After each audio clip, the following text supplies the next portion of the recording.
apologies on the company name. I know nobody can really say it properly. I can't even say it properly, so it's not a problem. We call it SECINE around there. It stands for the Systems Approach to Energy, so that's our goal. We do mostly work in the mining industry, but also oil and gas, large industry. And our focus is really on operational efficiency, basically lowering the carbon intensity of mining operations worldwide. We work with big companies, small companies, mostly focused on operational efficiency, driving that change in the organization from the senior management level all the way down to the operations. Pit to port kind of concept. Today I'm going to talk about, and I just want to say, or I guess I'm going to give the introduction to the company. We do focus on pretty much everything from greenhouse gas cost management to all the way to operational improvements for technology. First wanted to say thanks so much to Adrian for putting me in between nuclear and hydrogen. Not a real easy place to sit a systems approach to energy in, but I also wanted to say when I was hired by Goldcorp, the first question the guy asked me was, when can I get a nuclear reactor in my operations? And I looked at him and I said, you probably won't ever see that in your career. So I'm glad to hear 2028 is the timeline. So I think I'm still good on the timeline for small modular reactors. But yeah, we do big technology. We've probably been most successful with government applications for funding for technology. We really pride ourselves on the ability to find cost-effective solutions for mining operations. And I think in the last year we've done about $15 million to $20 million from federal government grants for both oil and gas and mining operations. So there's been good government grants out there, and I think some of you have realized them. I know Borden's done a great job of capitalizing on that, so I think there's more to come. I just wanted to mention that. So on to the discussion. Really, what we were tasked with from the government was really to map out carbon intensity for mining worldwide. So obviously a pretty big task. There's a lot of countries that don't disclose information on this. Carbon intensity is not a well-known number in China, for example, or even Russia and other places like that, although some companies do report. We were able to capture about 30% of the world's gold and copper production and some of the other metals. So we were able to get a good sense for how the world competes on a mining intensity basis. Most of this information was publicly available, some was privately available, offered to us by mining companies. We've worked with mining companies for about 7 to 8 years on carbon intensity and energy intensity in operations, so we're pretty familiar with it. We were able to kind of note a few things of, that were pretty obvious and glaring, is that mining companies are, although they're disclosing, there's a major gap out there in terms of how well that information is vetted internally. And so we've advised a few of our clients that carbon reporting, it used to be a sustainability reporting metric. Now it's a financial reporting metric. We're moving from it being sort of a high-level overview of your operations to actually having a cost, a carbon cost associated with that. So we noted that about probably 10 to 15% of the carbon reports that are out there publicly have errors in them that definitely need to be looked at. And I would recommend everybody go back through. There were some that were glaringly obvious, like wrong units and wrong numbers. Some mining company was reporting that they were using more energy than Canada, which I thought might be a bit of So there's also inaccuracies in terms of Scope 1, Scope 2 emission reporting. And all those, maybe they don't have, in the jurisdictions you're working in, like this mine, don't have a carbon cost associated with them. They do have shareholders reviewing those reports. And if they see the sloppiness on the carbon reporting side, it tends to lead to the shareholders kind of getting excited about that. So today's talk really is about carbon intensity, so I'll get to the chase. I'm not sure if you guys can see this really well, but we basically mapped out a good chunk of the world's mining operations, and this is just some excerpts from the copper side. The good news is Canada is doing pretty well. We've got low carbon copper in BC due to the carbon intensity of the grid majority wise. You can see some bigger green bars. Those are bigger BC mines. I won't name who they are because I'm not allowed to.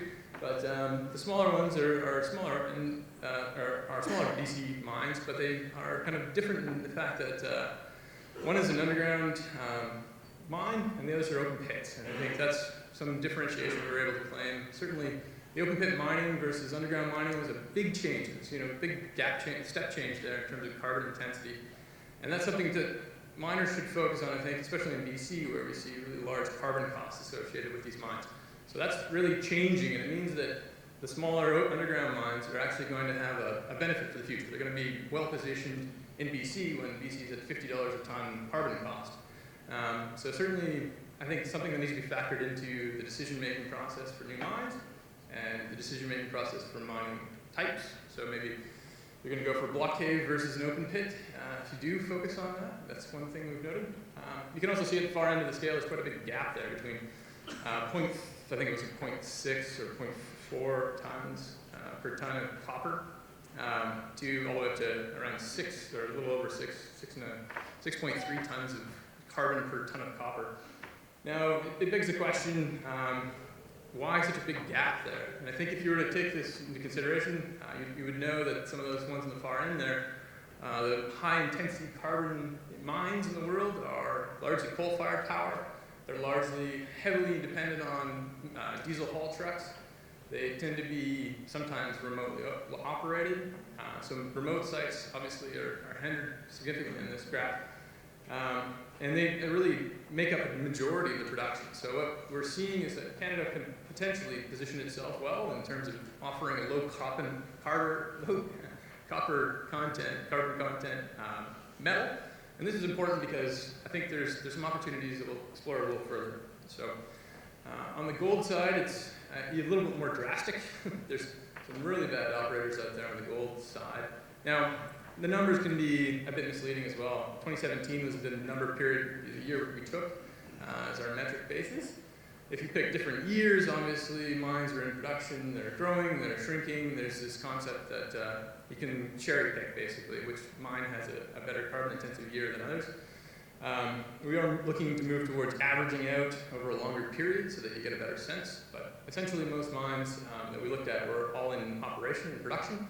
So those ones at the far right end are in a similar situation than what we talked about in the copper side. They do have high coal use for power. They've got a lot of usually open pit, lots of overburden to extract. I think it's important again to look at gold mines and look at the investment decisions you're making on the basis of how much overburden do I have to haul, what's the diesel accumulation or diesel consumption associated with that, and how much carbon intensity is that going to be for my overall mine. I think you could see that in the future we could look at almost a whole mine life and say, well, what's the carbon intensity over the life of mine for that gold?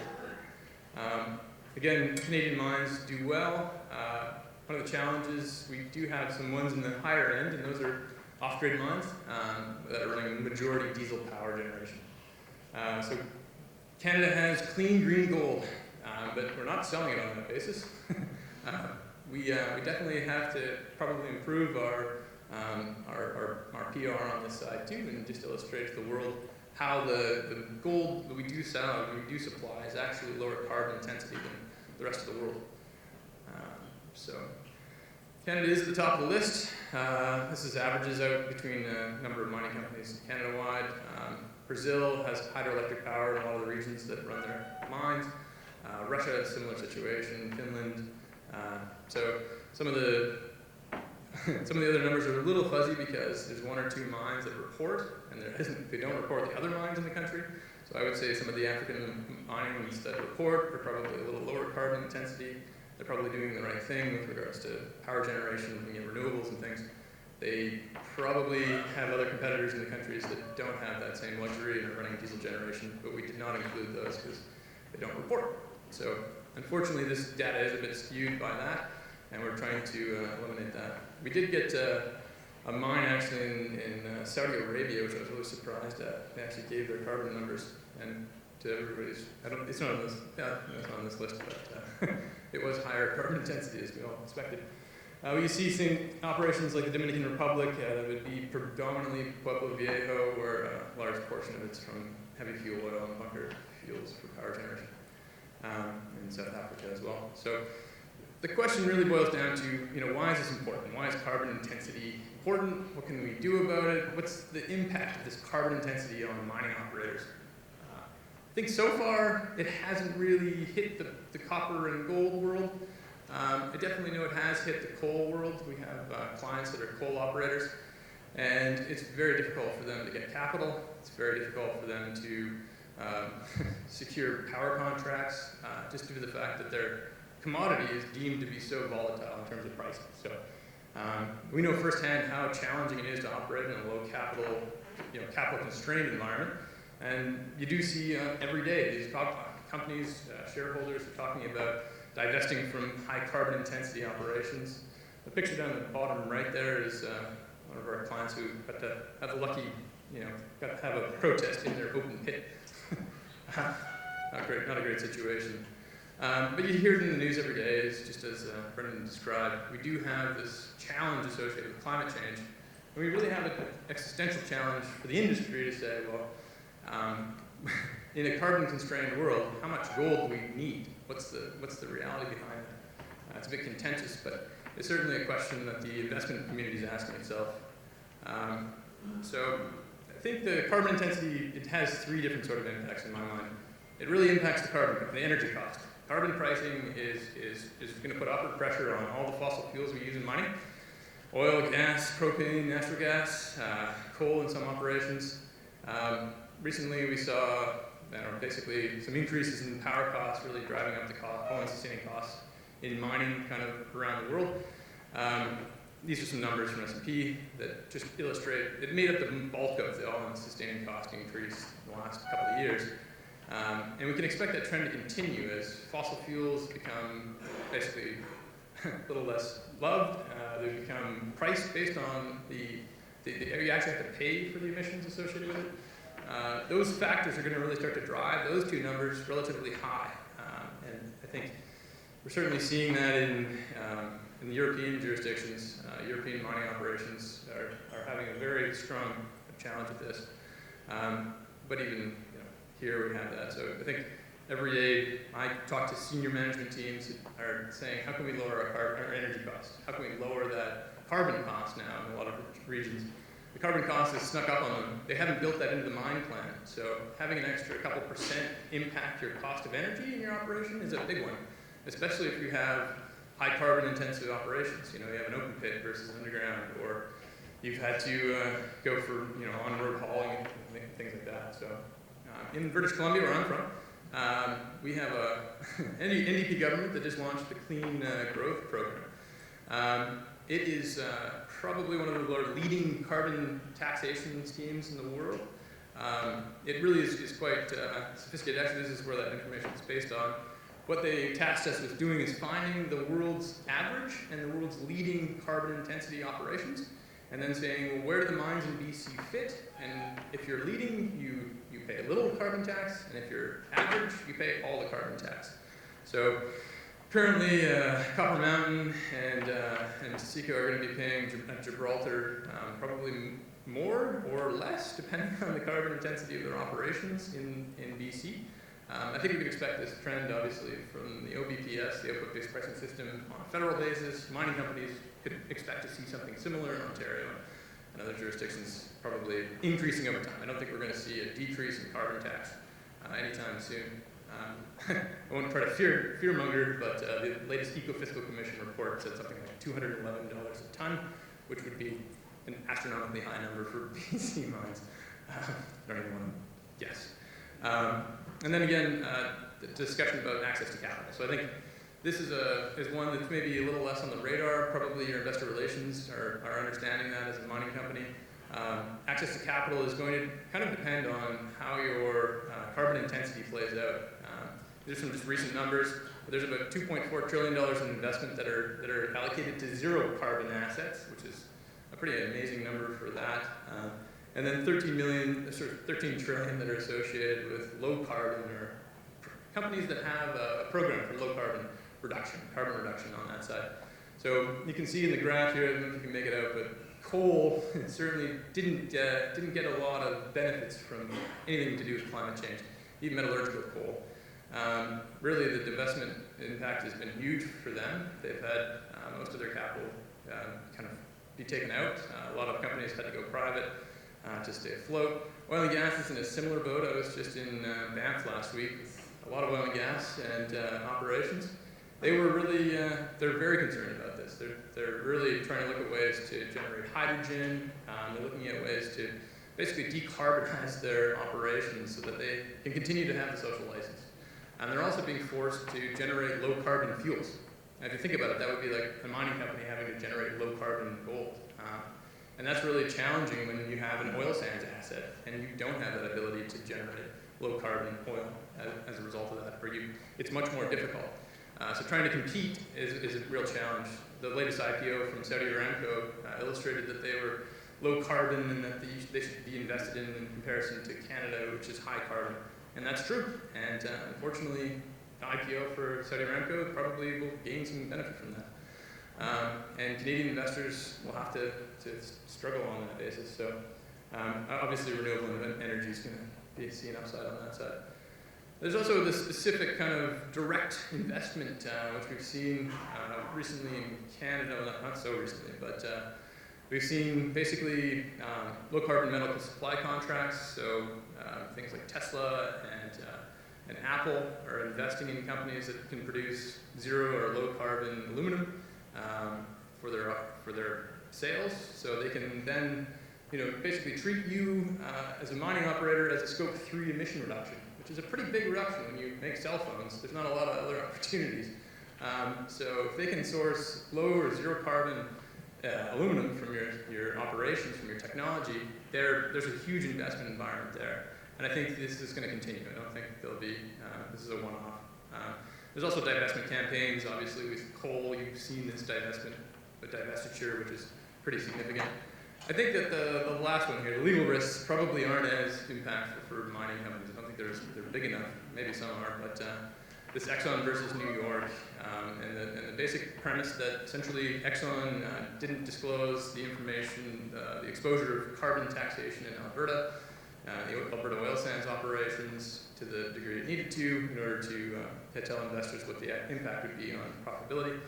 That's certainly a bit of a stretch for a legal case, but I think at the same time, we'll see how it all plays out. But the ultimate kind of interest is that there is this sort of, legal avenue for people to take action on high carbon emitting operations. Basically, the thing I see leading miners doing mostly is really trying to understand the risk associated with this, understand the pricing regimes within which countries they're in, working with government to create that. I think that's a really important piece. What we saw with British Columbia was there was a lot of miners at the table to have that conversation about how this carbon cost will impact them. Lay out the framework yourself. Make sure that you are there at the table to say, how does that going to impact your operations, in what time scale, and make sure that your voices are heard as a mining operator to say what you can do in order to make those reductions. So I think policy advocacy work is really important, especially at this time. Government knows carbon intensity. They know you're a large emitter. They don't know what you can do in order to make that improvement. That's one thing I think is really, if I can drive anything home, is talk to the local policymakers on how to generate carbon reduction opportunities for yourself. Because the goal really is to reduce carbon, not necessarily to put people out of business. So government is really there to do that, to put policies in place to reduce carbon emissions, but they need assistance from industry. And so far, industry is really focused on just getting production. I get that. But you need to be aware of the carbon pricing policies and how those are impacting your business, even if you're a small miner. Other things other industry players are doing, and I think this is great. Some are really taking the lead on emission intensity, driving that down in their operations. I just got 2 excerpts here from the CDP, the latest report. But basically, Rio Tinto and Boliden are doing a great job, I think, of incorporating some technologies like digitization and automation, really driving even though they have high diesel consumption for their operations, they're in base metals, Boliden's done a good job as a result of being able to take advantage of significant amounts of automation in their operations. They're really using technology to drive that carbon intensity down and showing that they can be an industry leader. Rio Tinto, I think, is a good example of it may not be applied the same throughout their organization. I mean, they are doing a great job in Australian operations, and I think there's this huge network of operations that you need to cover with this, and so it's challenging, I think, for these big companies to try to tackle that. But in your organizations, I think this is an imperative for the future to really have an ability to reduce your carbon intensity over time, not to just have a long-term plan, not an instantaneous thing. I mean, you could bring in small modular nuclear reactors in 2028 and probably cut down a significant amount of your carbon emissions, but I wouldn't recommend that in terms of the impact to your bottom line over time could be high. So, like I said, these operations are really doing a good job of understanding kind of lower carbon power supply. They're understanding digitization. The ones I see really excelling in this are really understanding all the variables in their operations. And I know it's difficult with brownfield operations to get that information in there, but the tools are available now to be able to understand and get visibility on your operations at a granular level and start to drive some of that. I think the big technology gap is really the fact that we don't have a lot of information in our operations. A lot of operations I've been to and go to on a regular basis are still the 1970s, 80s vintage, and they're still running, PLC networks from the 1980s that, it's definitely, there's some significant room for efficiency. And I think hydrogen and other aspects of the technology improvements can really make a difference, but the IEA indicates about 44% of the greenhouse gas reductions for the future will come from efficiency. And I think this is really the tool for incorporating that into your operations. So AI and automation, definitely highly recommend that. And also just data-driven decision-making, making smart decisions with information on a daily basis, training your operators, that kind of concept. So I know not very sexy, but trying to show what leaders are doing in that regard. So that's it from me. Thanks so much, everybody, and thanks again, Adrian, for putting on 7 years of energy.